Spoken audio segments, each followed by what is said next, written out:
Welcome to the ThunderCast, your Marshall Athletics podcast produced by the fans, for the fans, with your hosts, Russ Livingood and KD Hudnall. We're bringing you the thundering word on the thundering herd each and every week, so keep it right here. The ThunderCast is on the loose.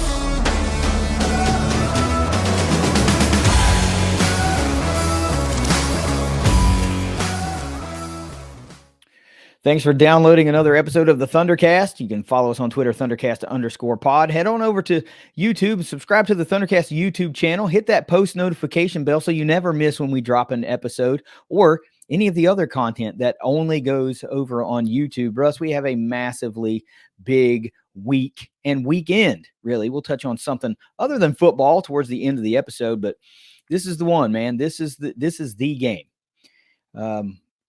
Georgia Southern's coming in to face the Herd for 75 week, and you know this one's super special, and I want to get into it, and I want to talk about everything around this game. So let's hurry up and get through what we have to get through so that we can actually talk football and talk about 75 week and what it means. So let's get a quick word from our sponsors at 304carwreck.com. It's 75 week, Russ, and I'm going to flip the script a little bit on format because I know there's some extra stuff that we want to talk about. So let me get through some of the house cleaning stuff as we get into this game. Georgia Southern is coming to town, a 6-3 team on the season. They're 3-2 in the Sun Belt, very much alive for that Sun Belt East Division crown and a chance to go to the Sun Belt Conference Championship game. They've only got 2 losses in conference this season, and they're fairly respectable. They lost to James Madison a couple weeks ago. We talked about that as we were heading into our game with JMU.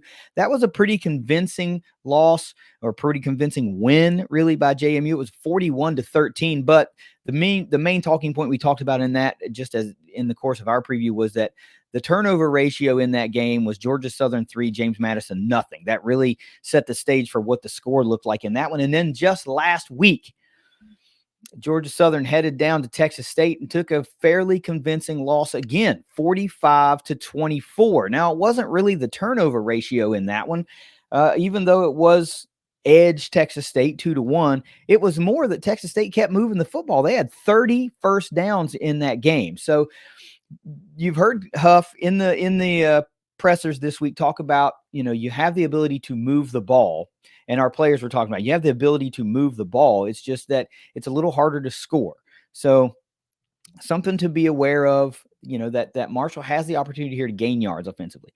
This will be the 8th all-time meeting between Georgia Southern and the Herd. I think most folks might think there would be more since this goes back to those Southern Conference days. But the Herd owns a 5-2 edge in the overall series, 1-2 all time. I'm sorry, 2-1 all time in Huntington, West Virginia.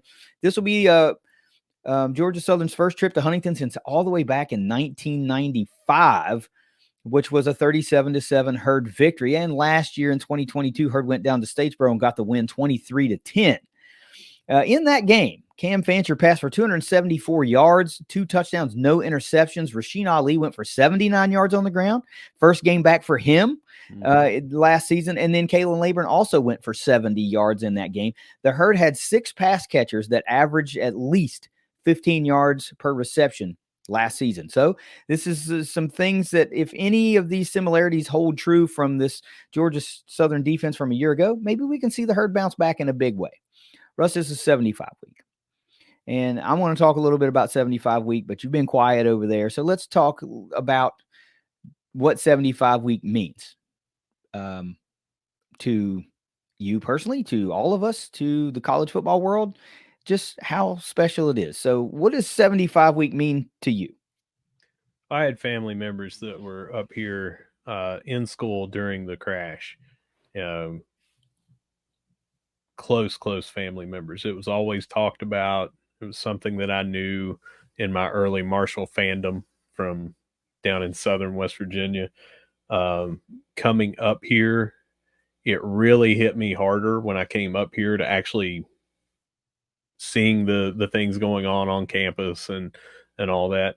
As an adult, when I started meeting people that had family members in the crash, that was when it really hit home. So it seems like as the years go on, even though it's further away from the event, the more it means to me. It's not something that is dwindling because this is 53 years now since the crash. It seems like it is more important to me this year than it was the last and the year before that, and the year before that. I don't know if that does it justice to say, but this is um this is just something that I feel like will always be binded to this university, to this town. I mean, I've got neighbors within a block. I've got at least three that had family members in the crash. And I just don't feel like that's ever going to not be important. It's above football, it's above everything. And I can't put into words anymore what it means to me that my alma mater, my town that I live in, I consider it my hometown now. I've been here so long. It's just always going to be intertwined with this. I go to the gravesite, we've gone up there several times together when you're in. Um, it just means a lot. Mhm. Yeah, it does. There's nothing in probably the sports world, not just the college football world, but there's nothing in the sports world that is like this. It's just so uniquely ours, and it's become this badge of honor that we wear. And um, I'm really am happy that there was a little bit of a transition that took place with 75 week to where they started calling it more of a tribute rather than a memorial, right? Because just as important is the other side of that coin and what happened in 1971 and beyond, Right. because Yeah. that's the resilience, that's the rise, that's the part that I think a lot of fans really really grab a hold of, because it's it would have been really easy just to not play again, Yeah. but Marshall didn't do that, you know, chose to play again. And, and these historic firsts that came out of that, the first team ever to be able to play freshmen. I think that's a huge detail that goes on in the modern sports world, the modern collegiate sports world, that I bet not too many people outside of Marshall realize that gets attributed all the way back to the herd in 1971. Freshmen couldn't play, now they can play, right? But the short and sweet of it is, this week is never ever ever ever going to be about who the opponent is. Yeah. Never. It's about Marshall. It's about who we are. It's about how we got here. Here. It's about our city and our university, and most importantly, it's about our people. Our people. This is very, very much a part of the fabric of who you are as a person. If you are a Marshall alum or a student or an employee or an athlete or a former athlete or just a fan, it's part of you, and it Mm-hmm. doesn't matter if you were born yet. It doesn't I wasn't born yet when this happened, but if you go to Marshall, if you spend time around Marshall and you really start to develop an appreciation just for the university in general, and you start digging into the history and that interests you, you find that this story just becomes a part of you, and it molds certain aspects of you. And I think I look back to what I say all the time about, losses don't like affect me. And I think that's part of plays into the fabric of that. It's because there's so many bigger things that happen here in Huntington and at Marshall University, that one loss in a game just doesn't affect me so badly because of this. This is one reason for that, but this is the absolute common thread that connects everybody at Marshall, everybody. And it doesn't matter when you played or what conferences you were in, or if you were a starter or, a reserve player or Hall of Famer, it doesn't matter. This is the singular thread. It doesn't even matter if you were an athlete, just if you went here, right? Because you're connected.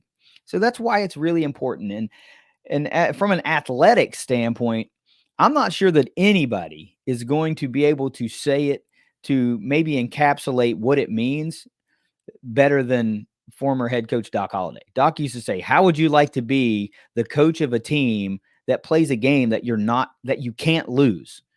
Right? Because that's what this game kind of is, and that's how he viewed it. It's like, it's so important to the people here, it's so important to the community and the university. Like, I can't lose this game. And there were times he lost the 75-week game, but it was like that type of, I don't want to call it pressure, but importance around this one. It's absolutely singularly the most important game on the schedule every season because of what it means, both tragedy and triumph, right? It's just such a special story. And I'm really happy that I continually get to be a part of it, and just as a fan. And now, since the birth of the ThunderCast, we get to talk about it on a larger stage a little bit and talk about what it means. And we have friends who have parents that were students, and during that time, during the late 60s, early 70s, lived in the dorms with several football players, and was friends with them, and then one day they were like, all right, we're headed out to the game, we're going to catch the bus and the plane and go down to East Carolina. And in speaking in conversations, he's like, and then it was just empty dorm rooms, like they didn't come back. And that's one of those things, like how we talk about sometimes fans getting really aggressive with our athletes today, and they forget like they're real people.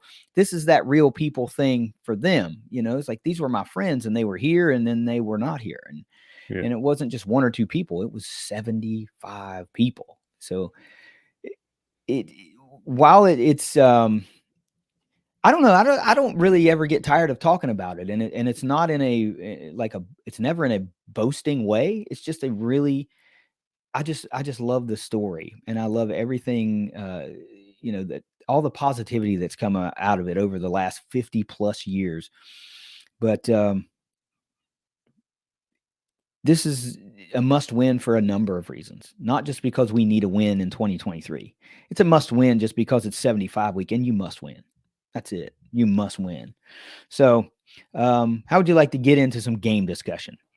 I would love it, because okay, much like when the decision was made to not have the opener for when the team comes out, not to have them come out quietly during the thing. At some point you've got to say, hey, let's make this more about an actual football entrance and everything. We need to do the same now, because otherwise I'm going to get depressed again. No, I'm with you. I mean, the football game should have the energy of a football game, because there are still things that you can do to pay homage and to just do things in a special way that are also energetic, right? Because we have the memorial fountain ceremony that's more for the memorial, right? That's why it's the memorial fountain. So you can play the duality of the weekend, but the game needs to be energetic. It's asking a lot for those guys to come out, to get hyped up before the game, come out solemnly, and then get hyped up again. That's a lot. That's an emotional roller coaster. They just need to be able to get up, stay up, and go out and perform. So I'm glad that decisions were made to do that.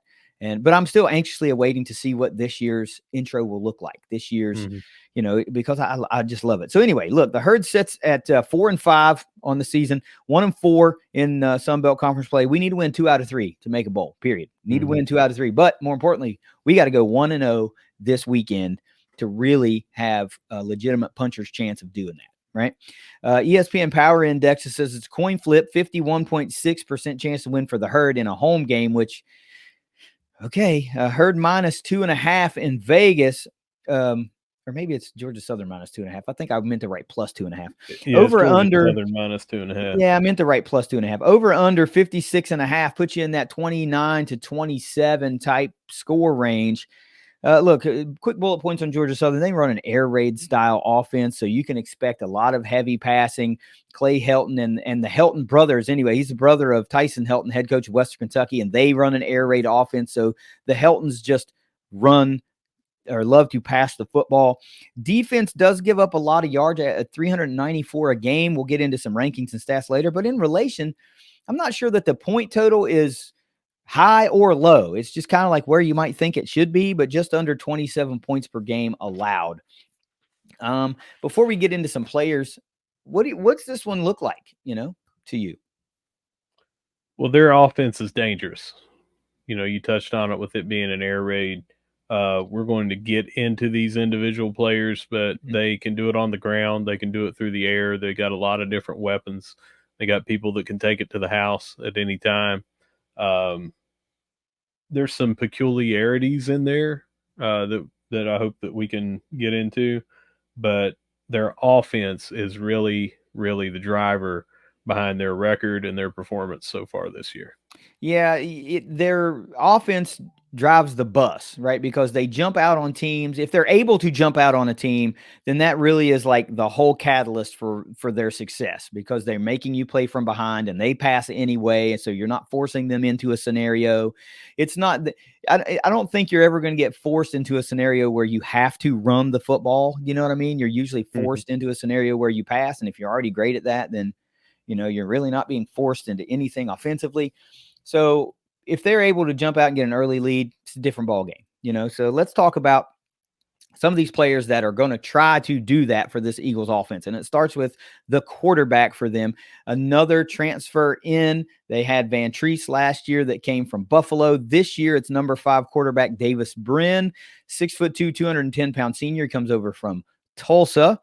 275 out of 387 on the season. 2,651 yards on the year, 18 touchdowns versus 13 interceptions. Not that great, but not bad at all. 48 carries on the season, negative 55 yards. So I don't think we're going to have to worry about a dual threat Davis Brin too much, maybe. 1 touchdown on the ground, though. He has been sacked 21 times. Then you go to the runner, number 25 running back Jalen White, 6 foot, 215 senior, 123 carries on the season, 750 yards, 8 touchdowns on the ground, good for 6.1 yards per carry. And then we're going to talk about 3 wide receivers. We could really talk about more, but we're going to talk about 3. Number 7, wide receiver Caleb Hood, 5'10", 180. He's also a senior. Leads the team with 73 catches, leads the team with 748 yards, tied for the team lead with 4 touchdowns. Good for 10.2 yards per reception. Also makes a lot of waves in the return game. Number 2, wide receiver Derwin Burgess Jr., 5'11", 190. Also a class status A junior. 50 receptions on the season. Good for 538 yards.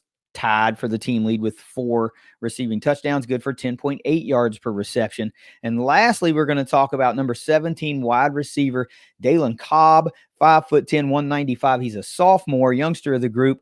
25 catches, 353 yards, just 1 touchdown through the air, but a better yards per reception numbers with 14.1. Overall, this Georgia Southern offense, 32.6 points per game, good for 33rd in the country. On 441 yards per game, good for 28th in the country. On 306 of those passing, good for 11th in the country.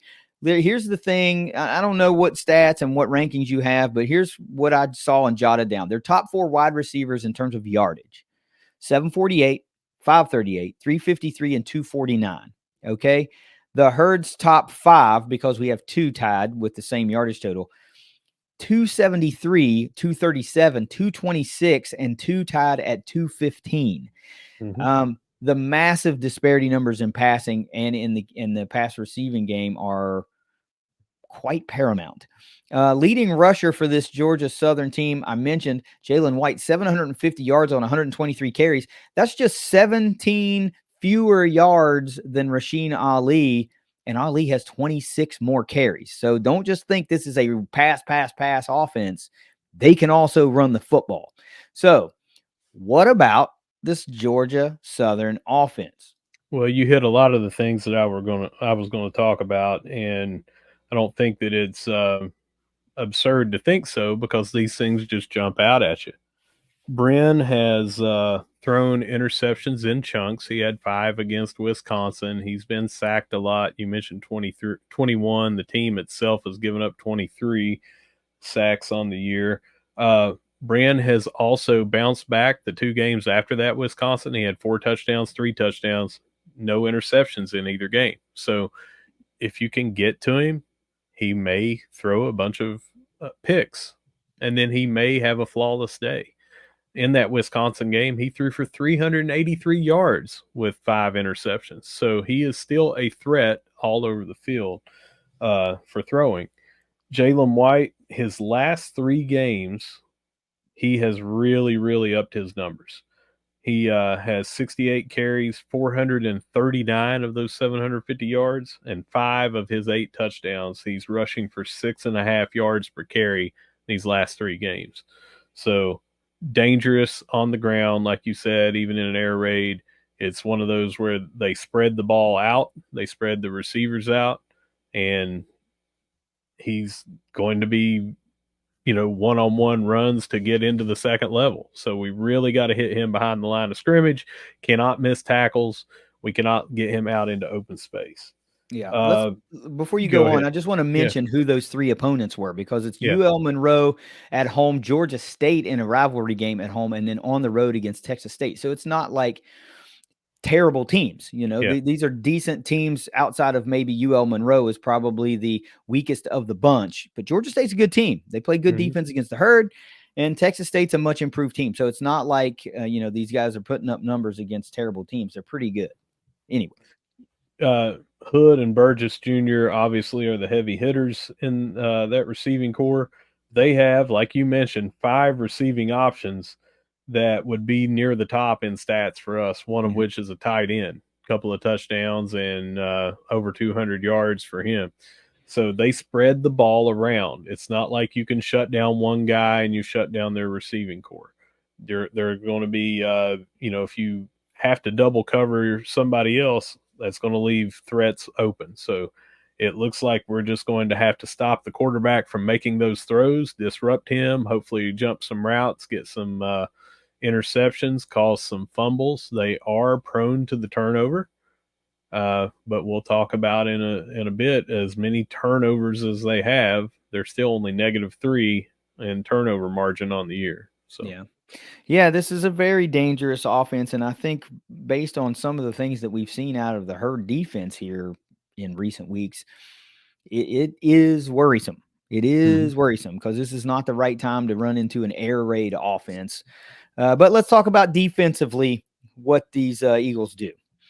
It starts with number 1, really. I mean, dang, this guy is like easily far and away the best player on defense for Georgia Southern. Linebacker Marquise Watson Trent, 5'11", 225. He's a junior.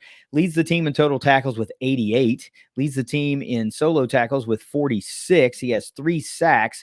Tied for the team lead with 2 interceptions. One of those went for a touchdown. He has a forced fumble and a pass defended. Excellent all-around defender for Georgia Southern. Huge drop-off in tackles numbers, just going from 1 to 2. But number 2 on the team is a DB, number 16, Tyrell Davis, 6'1", 200-pound sophomore, all the way down from 88 total tackles to 44 total tackles. Watson Trent has more solo tackles than total tackles for Mr. Davis. 44 total tackles, 24 of those solo, an interception that also went for touchdown, forced fumble, and 2 passes defended. Then number 5 DB TJ Smith, 5'9", 185. He's a junior.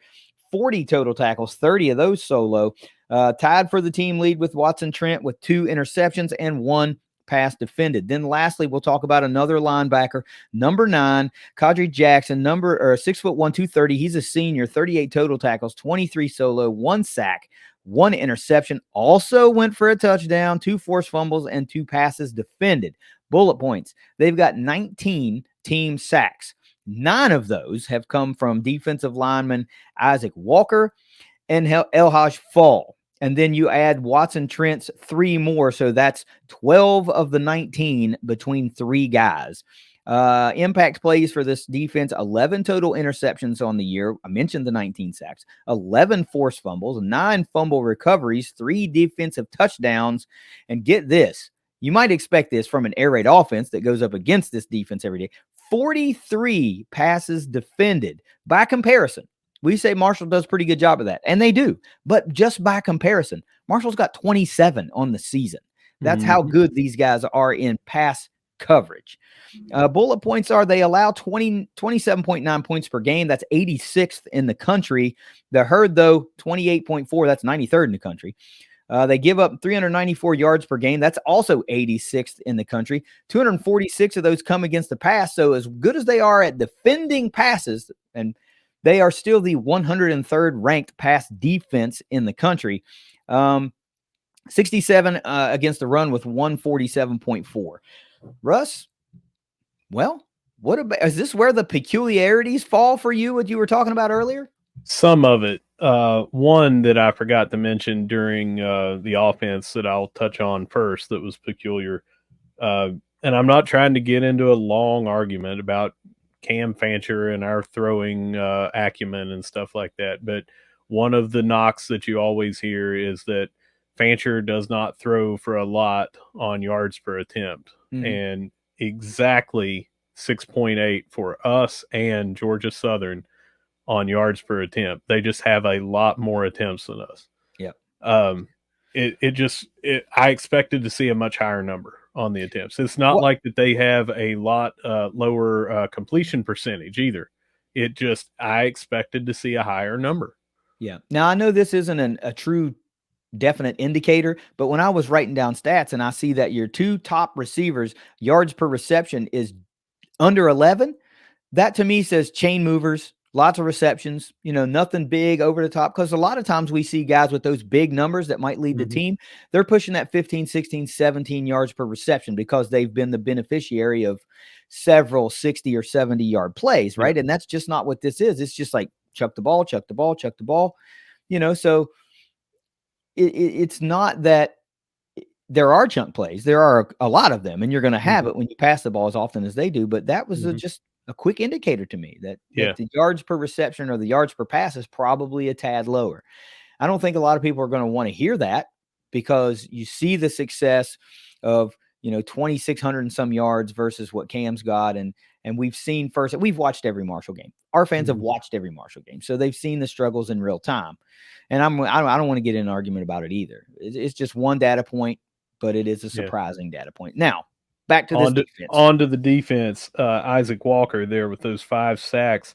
He is tied for second on pass deflections at 6 from the defensive line. Yeah. He gets penetration, gets his paw up, bats down balls. What can happen in a situation like that? Interceptions.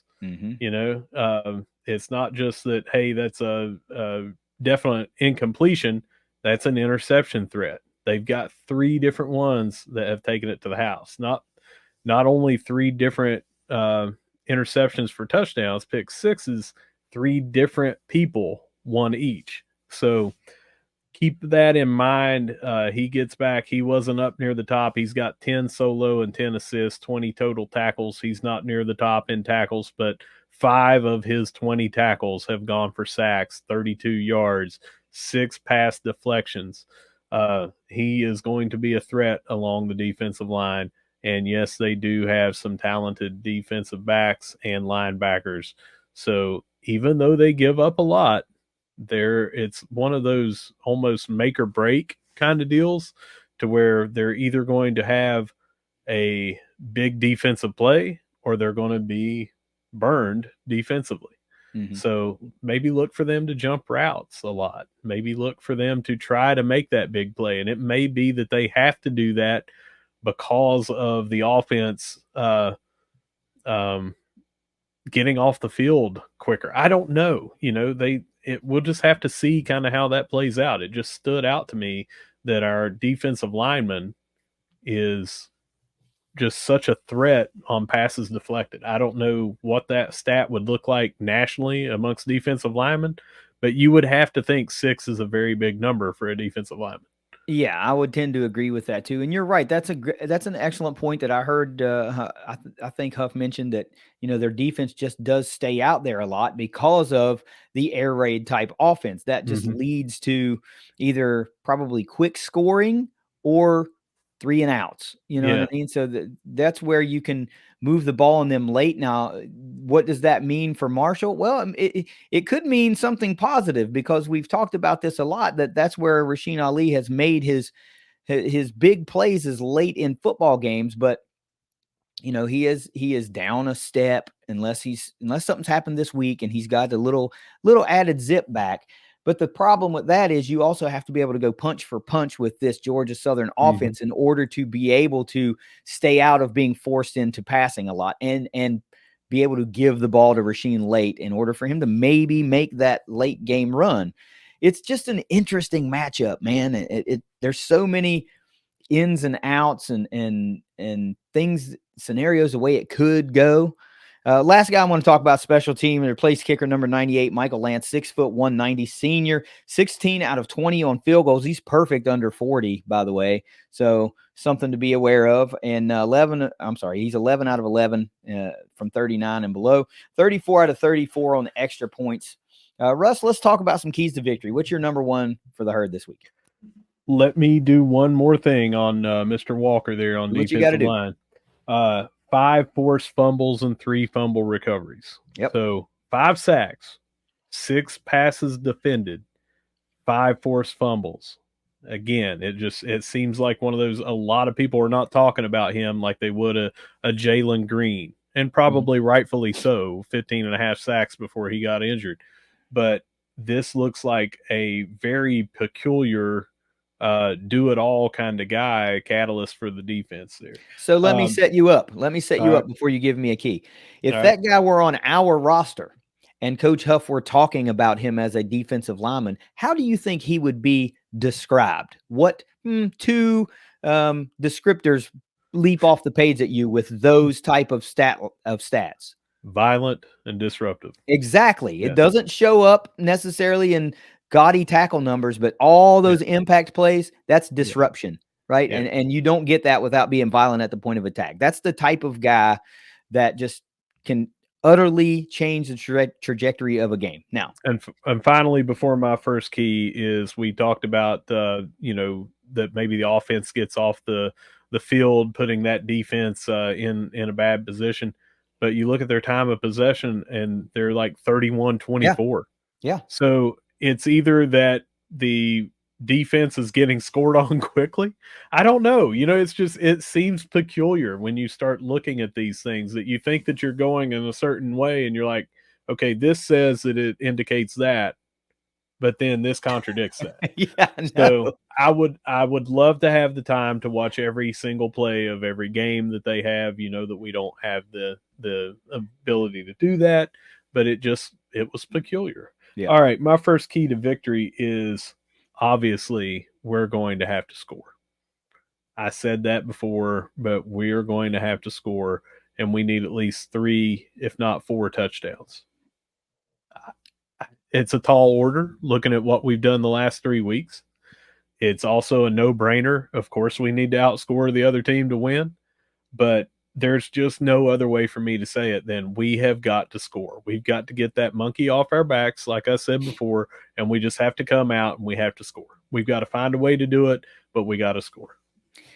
Well, I'm going to take it a step further, because I think my number one key to victory for Marshall this week is they have to take an early lead and stay aggressive all game long. Because if you take your foot off of the gas, even if it's not working, I'm willing to go out on the limb and say you stay aggressive, because even if you're going 3 and out and giving the ball back, at least you're trying to move the football instead of just taking a more passive approach on a drive here and there, and you end up punting anyway, but you're not truly being aggressive to move the football and continually put pressure on that Georgia Southern defense. They've got to take an early lead. They have to be able to play from ahead, and they have to stay aggressive so that they can have an opportunity to go punch for punch with Georgia Southern. That, to me, is easily my biggest key to victory. What is your number 2? Special teams is going to be a key for me. I think that we have to have some, not necessarily a pump block or something like that, but we have to be able to flip the field with our punting and with our punt returns or our kickoff returns, or, getting the field goals when we need it. So they're not getting the ball on the 30 or something like that. We're kicking off to them because we kicked a field goal. We need to win the field position battle through our special teams this week. Well, it's hard to argue against that as well. My number 2, I alluded to it in number 1. You're going to have to go punch for punch. Folks like to say, get knocked down 8 times, get up 9. Well, that's That's not, you can't do that. You have to get knocked down 8 times and get up 8 times. So you can't get up an extra time just for the hell of it. Well, But what about it first thing in the morning? what if I I get up fall in down on my way up? Then I have to get up an extra time. But no, you're going to have to continually get off the mat and keep on punching. It's going to be a go the distance type game. I don't see the Herd just running away with this one and being on easy street. Even if there are some turnovers, even if the Eagles turn it over to the Herd a couple of times, we've just seen Marshall give it right back, or we've seen them not be able to do anything with that possession. So you just have to be in for a 60-minute, street fight, basically. You just have to be able to do that. What is your number 3? Number 3 is our defense has got to figure it out. We had a good game there a few weeks back, and then it just seemed like, again, against App, big plays are given up. Those extra yards are given up where you think that you've got a sack or you've got the quarterback behind the line of scrimmage, or maybe he has to throw it away and he finds somebody on a scramble, or he scrambles himself and picks up just enough for a first down. We've got to not miss the tackles, and we've got to do a better job of lockdown defense. Yeah, we've got some subs in because of injuries and things like that, but we've just got to find a way. And against this spread the ball around defense or offense, we really are going to have a tight defense. Yeah, that is actually kind of hand in hand with my third key to victory, but I've pinpointed it a little bit more to the secondary, right? Because they did not have a great game against a backup quarterback at Coastal Carolina. They did not have a great game against Aguilar at App State. He was very efficient and just continually moved the football. So it's I'm not giving Micah Abraham a pass, right? Because he's the upperclassman, he's the senior. He's not getting a pass. But I just think that there will be different guys picked on. I don't think there will be very many opportunities for Micah Abraham to have to make plays because there are so many youngsters that are playing in the secondary. So I think the youngsters that are playing in the secondary are going to have to be on point. We saw the wrong guy get covered against App. It led for a beautiful wide open touchdown, and that's the type of thing you can't have. You got to make sure that, your coverages are right. And having JJ Roberts back there, you heard Huff talk about this, is having him back. He helps get guys lined up. He helps, shrink that learning curve real quickly, pre-snap. So you can go, hey, you're here, I'm here. You got this guy, that type of thing. So having that type of leader back there who's played a lot of football, you've heard Huff talk about some of these guys and transfers that we've had. They didn't play a lot at their other school, and you've got guys that are fresh out of high school that are freshmen or redshirt freshmen that just haven't played a lot of game action for the Herd. Well, we are getting into that area now where we're getting 2, 3, 4 games of sample size. You should have your feet wet enough to have a really good working knowledge of what you need to do and where you need to be. But having a guy like JJ back there to help those youngsters out, to take the thinking out of it so you can just play, is going to be beneficial. But these youngsters have to be more on point this week than we've seen them the last 2 weeks. What is your number 4? Number 4 is we've got to feed off the fans, and that means the fans have to be there. Mm-hmm. And I really hope that the 5 losses in a row will not be a deterrent. The 40 degree weather will not be a deterrent. I hope that you will honor the 75 no matter what the scoreboard has shown the last 5 weeks, and you get out, you're there, you're loud, you support the team, and you allow our team to feed off of that energy. I feel like they'll be up for the game no matter what, but I feel like it will be a lot more special with us in the Joan, our house, being there loud and supporting them and letting them know that we're still there. I would agree. I would echo that. Wear your thermals, make sure you're plenty warm. Don't give yourself an excuse to leave early or not go.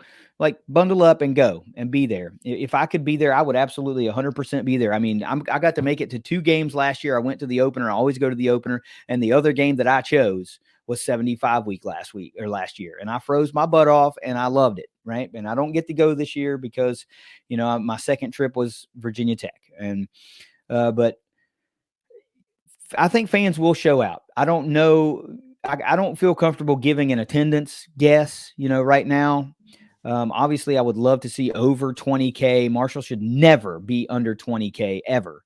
But, are there enough extenuating circumstances and outlying factors that will keep enough people away? I certainly hope not. I certainly hope Mhm. not. But for me, the number 4 key to victory is this offense is going to have to put together a complete game for Mhm. 60 minutes. Yeah. The entire offense. No Mhm. drops by our receivers and tight ends. Better blocking by our offensive linemen, tight ends, and running backs, right? Better reads by Cam or whoever's playing quarterback at the time. No costly penalties when we finally do get a breakthrough big play. It cannot be called back just to have to go 2nd and 20 now after a 30-yard run on first down. It's got to be that effort, that offensive showing that we've needed for a month. It has to come on Saturday. That's what the fans need. That's what our players need. That's what our coaches need. That's what everybody needs. You can just totally change so much of the argument if you go out and you put on a great performance during 75 week. You just can. It's the nature of this particular game, this particular week. If you go out and you put on a great showing when you haven't really done anything in a month, it changes the narrative. It changes how people talk about you. And that's exactly what this team needs. They need a change in conversation. And there's nothing like a big 75-week win to make that happen. Russ, who is your MVP this week? I think we got to get back to Rasheen Ali being the MVP, and I think that he's going to help and open up so much more with big runs. Hopefully, hit that ankle, that leg, whatever it is that's bothering him, that's preventing him from hitting that top breakaway speed. We saw him kind of have people closing on him instead of him breaking away from them. It's got to be Rasheen for me. Look for a bounce back game. Look for him to have a statement game, and that will really help drive this offense. I agree with your sentiment. Mm-hmm. And I would love to see that happen. Here's who I think I'm kind of cheating a little bit, but here's who I think actually legitimately have to be the MVPs. This is several guys, and it's the guys I alluded to earlier. It's the young secondary players. You're playing an air raid offense with half a dozen capable, dangerous receivers and pass catchers. It's got to be guys like A.G. McGee, Jacoby Henderson, Josh Moten, Deani Hill, and to a certain extent, Mike Abraham, right? Because he's got to do his job in locking down his side of the field so that doesn't become a point of contention. I've got a lot of faith in Micah. I've got a lot of faith in J.J. Roberts, right? Those guys have played a lot of football. It's the guys that haven't played a ton. Deani's been playing pretty decent ball lately. AG's been playing pretty decent ball lately. Every one of those guys that has played in reserve duty or is starting to see their reps notch up over the last month, they've got to notch it up another level this week to shut down or at least try to mitigate the lethality of an air raid offense. That is the true MVP, no matter who's doing the scoring. If we can't keep them out of the end zone, I'm not sure we can put up enough points, right? So, Mm-hmm. with that being said, you got a score prediction? I'm not gonna go against my herd, and I'm gonna say that it's a 31-28 shootout. As much as a 31-28 shootout can be, I don't mean 66-60 shootout, but I do look for it to be back and forth. No big leads that have to be overcome. It's just matching touchdowns and matching stops. 31-28 Marshall. Well, I'll tell you what, there is not a scenario in hell that's ever going to have me picking against the herd on 75 week. Just doesn't happen. Even if the herd isn't a very good team in a particular year, there's always that eerie play. There's always that Mm-hmm. crazy thing that happens to give Marshall a little bit of a leg up. We've seen it over and over again. The block punt for touchdown against App State last year. We saw a muffed punt several years ago against Louisiana Tech when we were still in Conference USA, and they were like the class of the conference then, and they kind of crapped the bed a little bit, and Marshall beat them pretty well during 75 week. It just happens. But look, there's been a lot of comparisons. We've done it a little bit based on what we've seen on social media, and I want to take it back to 2016. Bad season. Really bad season. Worst season in easily a decade, right? 3-9 team that year. But you know what we did? We went in and beat the brakes off of Middle Tennessee during 75 week that year. Mm-hmm. I mean, that was a bad year. We got handled 2 weeks leading up to that, and we got handled the final 2 weeks of that season, including again the worst loss in Joan C. Edwards Stadium history. But for 75 week in 2016, we beat Middle Tennessee State 42-17. And that's just the nature of the beast in 75 week. You cannot count the herd out. They're going to go out there and give it all they have because you just have to. So I will not bet against the herd on 75 week. Give me 27-24 Marshall to get that fifth win of the season and needing to go 1 out of 2 on the final season or the final remainder of the season to get a bowl. Russ, you know what though? A home game means tailgates and it means sponsors for tailgates. So That's right. who's the sponsor this week? Who is the what's the menu looking like? Give me the deets, man, for this late season night game. Well, we got our friends at Landscaping by Hillcrest back again. They said they loved what they were doing. This will be their third tailgate this year. Awesome. Yeah, they love what we're doing. They love interacting with the fans. They are making sure that if you stop by our tailgate, that you have free food and free drinks. So make sure that you keep them in mind. Landscapingbyhillcrest.com. You can find them easily on the web, easily on social media. You'll be blown away by their photos and everything that they do. Hardscapes. This is not they come by and cut your grass. They do hardscapes better than anyone around. You'll see photos of jobs that they've done 15 to 20 years ago, and it still looks like it was done yesterday. Mm-hmm. They put in pools. I've got a fence project going on at my house right now after they had just done a massive patio for me, paver patio. They do really good work. Tom with Landscaping by Hillcrest will be there, and we hope to talk to him a little bit. He tries to stay off camera and that sort of thing and just let us do our thing, but feel free to talk to him about your project that you want to do and how they can change the landscape around your house and really just change the entire look and value of your house. Menu, we're doing a lot of burgers. I'm going to take over my Blackstone griddle again and load that up over in the truck, take it over there. We're going to have a lot of burgers. We're going to have some homemade pimento cheese to put on those burgers, probably some bacon, and then all different kinds of toppings that you can think of so you can get a custom burger your way. I'll take some different seasonings over. We'll make burgers to order over there. We'll have baked beans and some other sides and chips and that sort of thing as well. And of course, an assortment of drinks in our Pelican coolers. But stop by. We hope to be over there and ready by 3 p.m. If we can get over there earlier and get set up, we will. But I feel like I can have the Blackstone ready to go around 3 o'clock there on Saturday. Nice. And of course, also, in addition to tailgating and a fabulous setup sponsored by Landscaping by Hillcrest, ThunderCast Live will make a return and we'll be live on the C lot. You never know who stops by because, we can't tell you, hey, you expect to hear from such and such because we just never know who's going to stop by and want to talk. And you know what? Right. We are happy to oblige because we love the interaction. We love that folks want to be a part of the game day experience that we're bringing to herd fans. We love that former players want to be a part of it and just fans in general.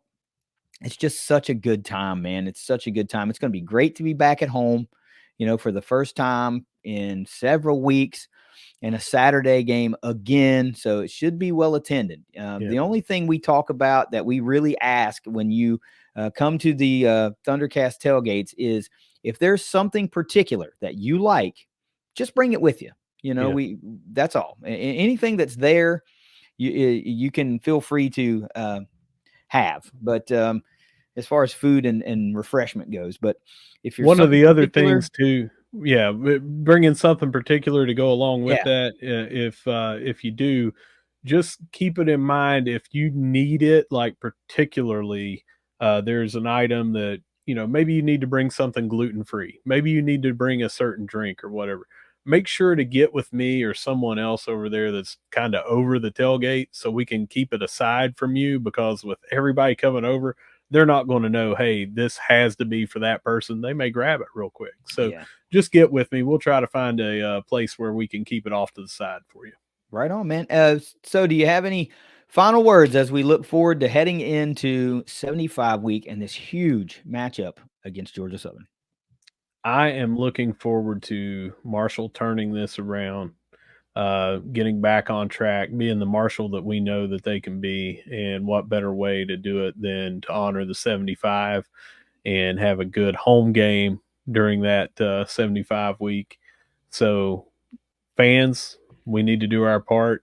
I'm going to be there doing my part. I hope that you'll join me.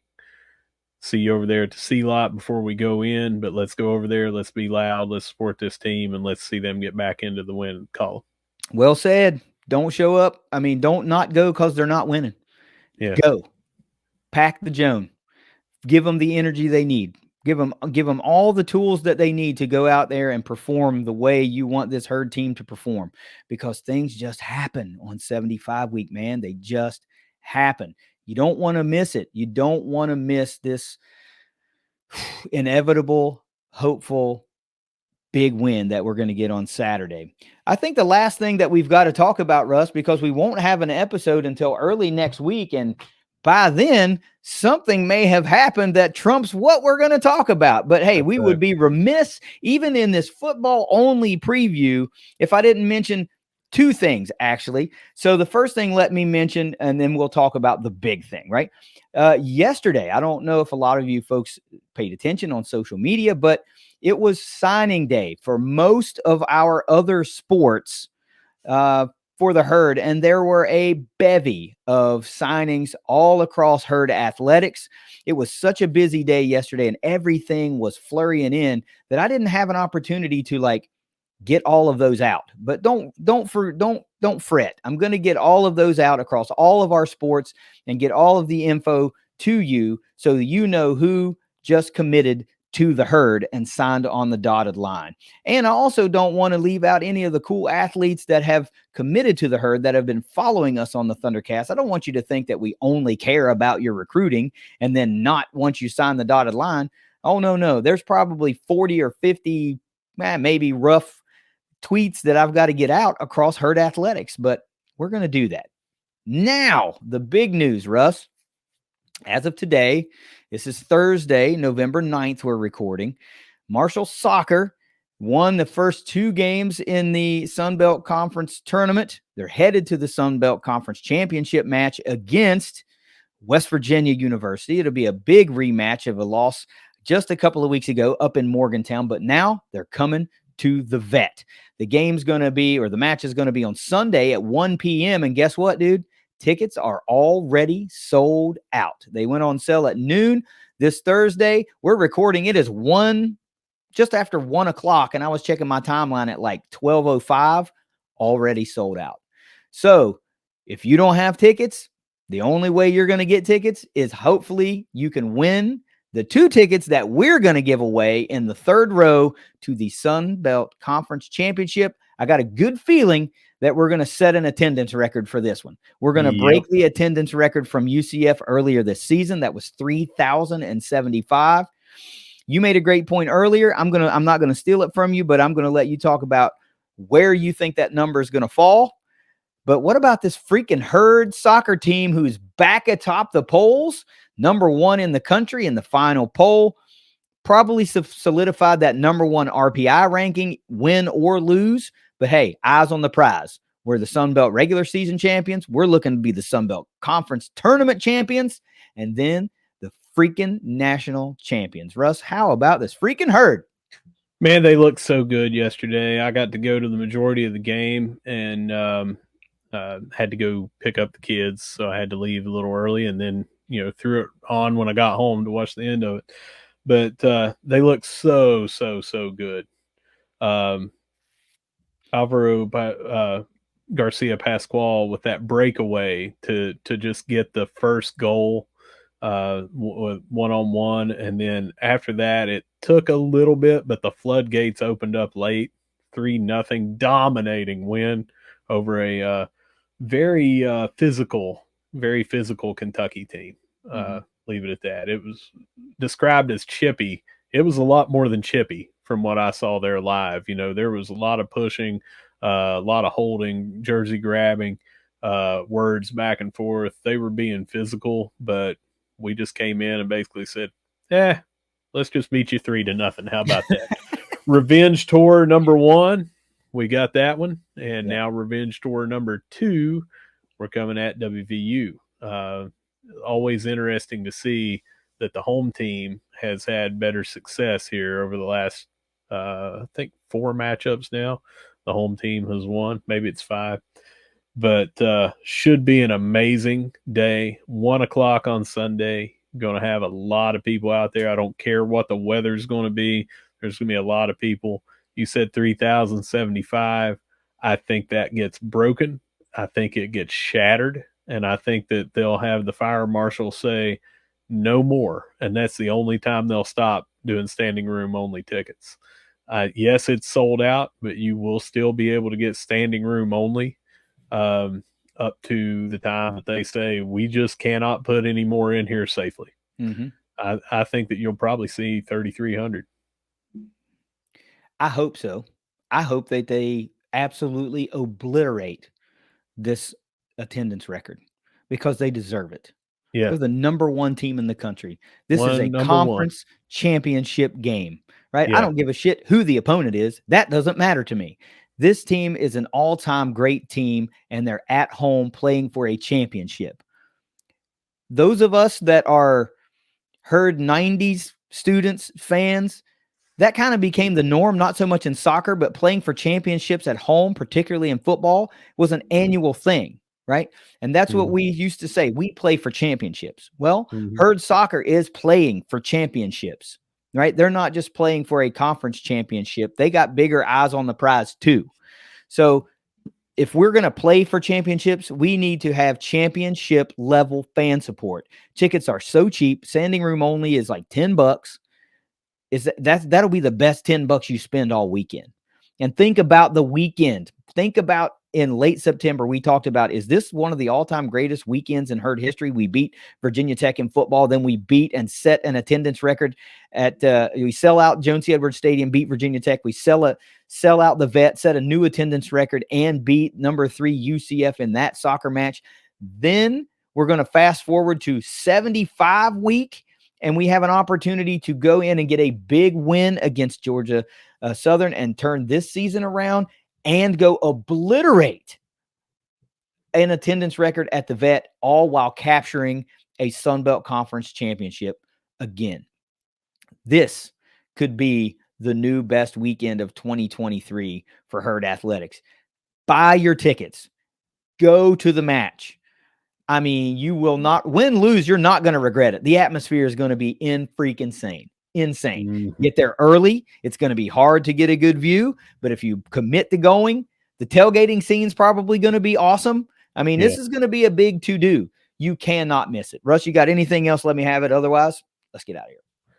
No, I just really want to hit home about what you just said there about what a weekend this could be, but it's going to have to start with that Saturday game, and you're going to want to go to that 75 game. Heck, tailgate for that game. Don't stop until it's time to go to the soccer match. And, now please, no drinking and driving, but tailgate early on Sunday at the tailgate for soccer. Make it a great environment. Let's say we don't get along with our in-state rivals up there at WVU, but let's not make them welcome. We don't need to be nasty just to not make them welcome. We just need to outnumber them about 30-1. Let's say that. So make sure you get there early, get up against the fence so you can get, if you've got standing room only, that you're the ones that have the prime viewing and they have to sit back in the back. maybe stand on each other's shoulders just to get a glimpse of the butt kicking that they're about to receive. Yeah. But let's be there. Let's be loud. Let's get it done. Herd Nation, how we always do it. That's right, man. You can expect a probably even more physical game against West Virginia in this Sun Belt Conference Tournament Championship match. So you're going to see a good one. You're going to be treated to a great, great match. You got to love the Herd's chances. I mean, they just are utterly dominant at home. Need one more at the vet, baby. One more at the vet in the Sun Belt Conference season and hoist another trophy. Let's do this. I just put visions of KP into my head. One more. You know what I'm talking about. I know what you want. One more. All right. Take us out of here. So whether you see us at the Joan, whether you see us at the Cam, or whether you see us at the Mountain State Derby Part 2 on Sunday at 1 o'clock, no matter where you see us, we're going to be saying, go Herd. Go Herd. It's the ThunderCast. We will see you next week.